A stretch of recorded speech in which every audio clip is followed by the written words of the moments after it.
Hey, this is Dave Pryor. Welcome to the Global Agility and Innovation Summit podcast interviews. Yesterday, they had the big event.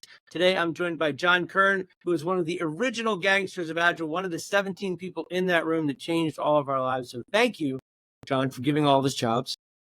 My pleasure, Dave. Yeah. How do you describe the background? You've got kind of an interesting, it's not just all software. You've got an interesting spin to it. Yeah, that's how I think about my background. It's quite a blessing because I started off as an aerospace engineer. I feel like I've gotten two careers. I did that for the first half of my career.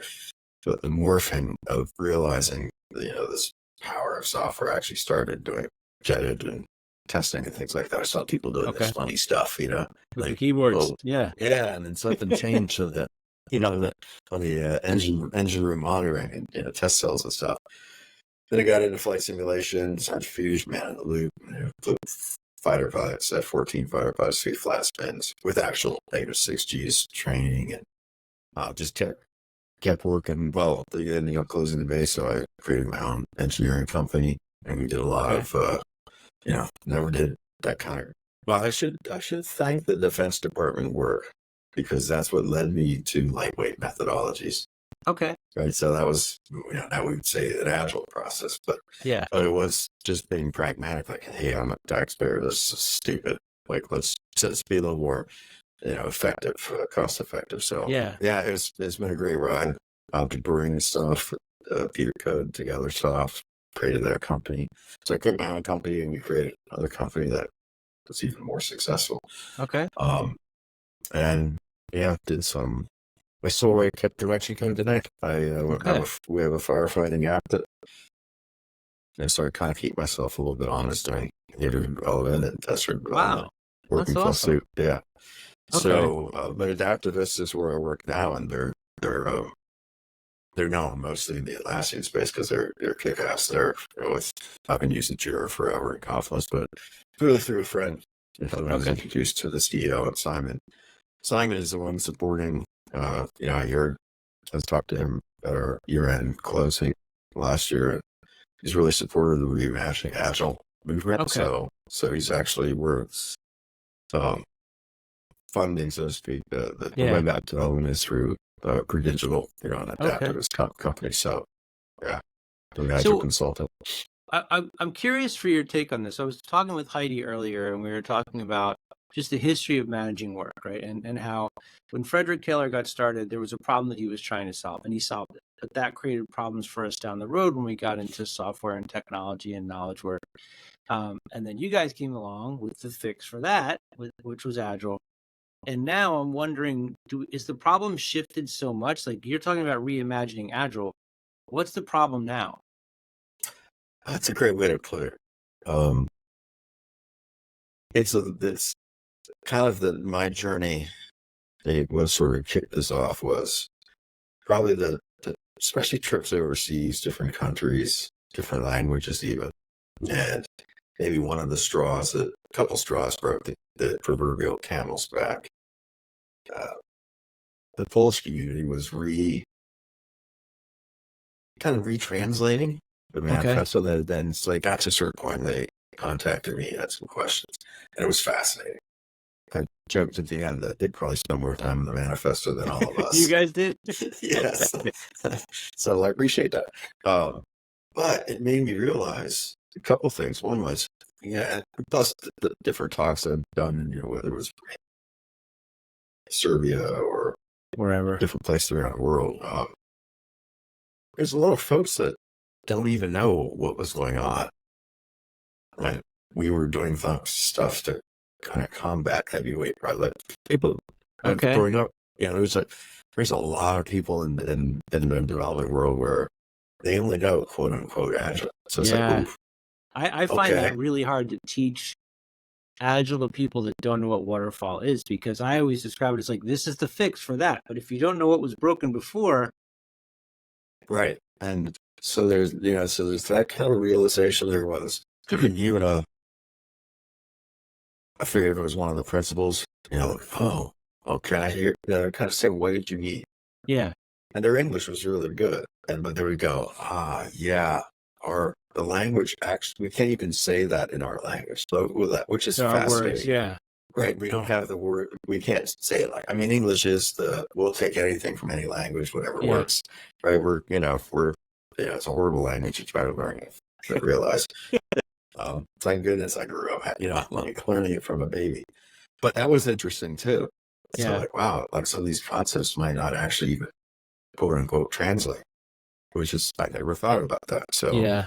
that, and then one of my good friends, Daniel Markham, we do this goofy nerd roundup every week, but he's kind of like, think about it, Talbot. What's a fresh out from college supposed to do with manifesto? Yeah. Yeah, nothing. It's not for you. Right. You won't understand. Well, There's so no it's sort of context like, for the problems. right, Yeah. yeah. And so to your point, what are we doing now after 20 some years? To me, it's still as valid as ever. But I think part of this was to help somehow, like there was a lot that was implicit in the 17 of us, a lot not said. And I think I'm looking to do a few things. One is to say that which was implicit. Okay. One is to sort of, like I kind of joked with Jim when he says back to basics. I'm like, well, if you've never been there, you can't go back. It's just like, there's a lot of people. Yeah. There's a lot of people who've never been. You buy money, you have to experience that. Well, and a lot of them have been taught to work in like cohorts and things like that all through school now. So they've only worked that way. Yeah. So for me, the part of the website that we're kind of building where we want to expand the collaboration, there's something I'm calling exemplars, and they are beacons of hope. Like there's a lot of agile bashing, but every time I see it, the things listed, I'm like, yeah, no, that's agile. Like, stop it. It's just so stupid. But I'm going to give everyone the ability to see maybe a little more to be able to combat that kind of the negative straw mans that are accurate. Yeah. So there's the beacons of hope that we find exemplars, places where agility is flourishing, quietly getting along, doing well. So we're looking for finding people that we can essentially do two things. One is to capture the story so that it's a beacon of hope, and a little more researchy, because I've learned working with Jon Kern, the adaptivist, and now we're working with Michael Hammond, Evolve Agility. So I've learned in the past 5 years that a lot of, it's mostly up here. It's mostly your capacity to deal with this complex, the VUCA world, the complex, volatile, and uncertain, complex, ambiguous. Right? That's happening more than ever. And you see a lot of organizations and people actually not able to maybe have the capacity to deal with that. Yeah. So they just, instead the reaction is more predicted plan versus learning to grow developmentally. And so part of this is, can we mine from those exemplars, from those places that guide on? Yeah. A little bit like what we did in Sober, a bunch of stuff, had to go on with software development. And we mined it for, what turned out to be 4 eyes and 12 principles, but we found common things. Yeah. Well, a level above that, what can we do? How are these organizations succeeding? How's agility flourishing? What are you doing? What's making it work? Yeah, so some kind of maybe we're working to build. We're just doing our first exemplars now, but working to build a technique and method of inquiry to try to find out what's going on and pull out little nuggets, little micro ways of working that we can put on the shelf as patterns. It's like success patterns. Yeah. Exactly. Yeah. Yes. So in this context, here's what we're doing. Here's how it worked. And then allowing others to, because as I said, there's beacons of hope, and then there's this little researchy side. So others will be able to take some of this research and do experiments. Oh, that resonates with where I'm working. Let me try that, and build little experiments and do some feedback. So that's kind of the dual purpose for these exemplars, is to create maybe we can find a parallel to what we did in Sober, but just a level above. Here's how you set up a deliberately developmental environment to make it feather the nest to allow this to happen. Because that's what's missing in a lot of companies. It's just, not the best place for agility to flourish, because it's, put it in plan. Oh, now we got to do more planning. Obviously, you do more. I always say you have to learn how to be comfortable with being uncomfortable, Yeah. not knowing as much as you wish you did, and Okay. that's maybe one of my superpowers. So I want to ask, kind of follow on this thread and ask you a question. I'm going to say something and I just want to see how you react to it.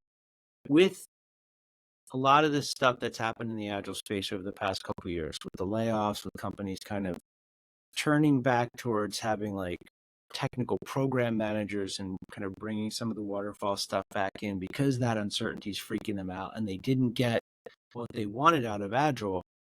I looked at all of it and I'm like, well, yeah, you did everything wrong. Like you either didn't change the environment you were trying to do it in, or you just only half did it and then you said it didn't work. Right. Yeah, I would tend to agree. It's